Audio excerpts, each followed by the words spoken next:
Formula One drivers preparing for the Las Vegas Grand Prix have raised an unexpected concern: the smell of marijuana.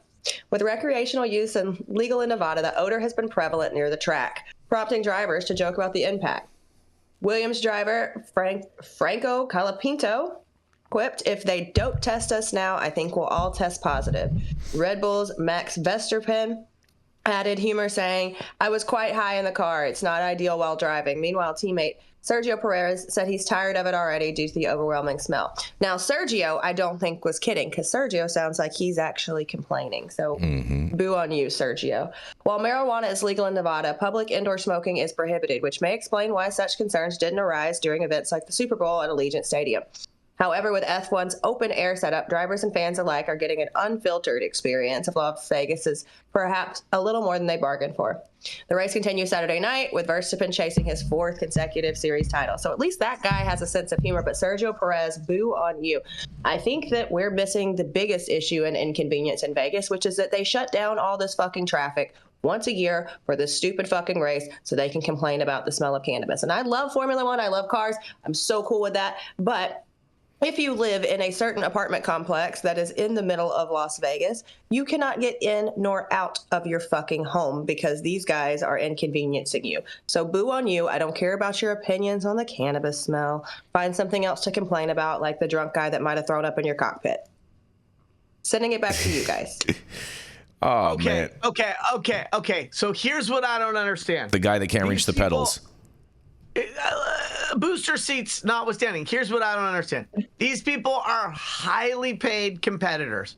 At the end of the day, they are entertainers, but they compete in an environment filled with fuel fumes and volatile organic compounds and petroleum products. I mean, they are a walking Prop 65 warning label for all things unhealthy. They're already getting cancer, huffing all them those fumes coming out the exhaust pipe, and they're worried about a little bit of the odor wafting from cannabis.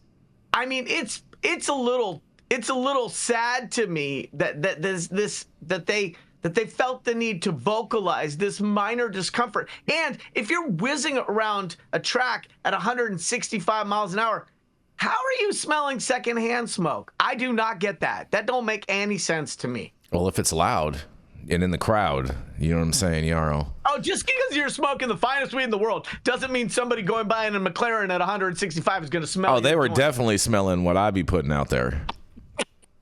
That's for sure. We don't need to talk about your flatulence, Jason. This is a morning show. Whoa, easy there. Pause. Whoa. So why wine, right? Like, there's a lot of vices in Vegas, and of the vices, like, this is pretty low. I don't know. It feels a little tired. How do we know that it wasn't just some new terp-infused gasoline that they were trying out that burns faster? The gaseous gas. Mm-hmm. Exactly. That full octane. This just sounds to me like leftover rhetoric, like from people thinking that you can get a contact high from being around weed, and it's just something that's left over that people still believe. There are people who are not weed smokers believe that if you smell weed, you could get high. Well, Jesse, there's even weed smokers that believe we can get high. This topic came up when I was doing the American Cholo podcast, and you can check out that episode. And I actually went into the whole thing of how contact highs are not real and they don't exist, and it's total bullshit, reefer madness. I think these people are compensated DeSantis advisors who are paid to whine as publicly as possible. Well, I love it. Somehow this conversation got blown up clearly, and it was a big deal. But then if you chase this story a little bit, there were 2 F1 drivers that made pretty serious jokes about it, and they were quoted as kind of being serious, but they're not being serious. So you mean is one guy was like, "I don't think anyone's gonna pass their drug test this weekend," and he was clearly being tongue in cheek, like, that's not gonna happen. He was making fun of everybody else. That's why I reported it like that, because Franco and Max were both making jokes, right? So they made jokes. But then here comes Sergio Kill-the-Party Perez talking about, "I'm sick of it already. It's overwhelming." That guy was complaining. The first two guys, funny. The third guy, damn it. It's always the third guy that ruins the parade, huh, Jenny? A puppy. I mean, Well, I think this says something about professional sports. I mean, you are taught that drug testing is really important, and this whole paradigm of if you're around weed and if you breathe some of it, you could maybe not pass your drug test. That's a real conversation that happens in professional sports, and it's sad that kind of BS is still talked about in that way, that there's not education in our country about how these things work. I mean, Sergio's irrelevant. When I think of F1, I don't think of racing. I think of genetics. So he can just take his little pie hole and go whine someplace else. He's a highly compensated entertainer who gets to steer a steering wheel for a living. Cry me a river if you got to smell a little weed while you're in Nevada. Are you jealous, Yarrow? No, not at all. And all the breeders think we're talking about seeds when we mention F1. That's right. Right. Well, that's because they don't go and do their due diligence and do their work and stabilize genetics. So, yeah, we're getting a lot of F1s. But okay. A lot of F1s. Oh boy, man. Oh, man.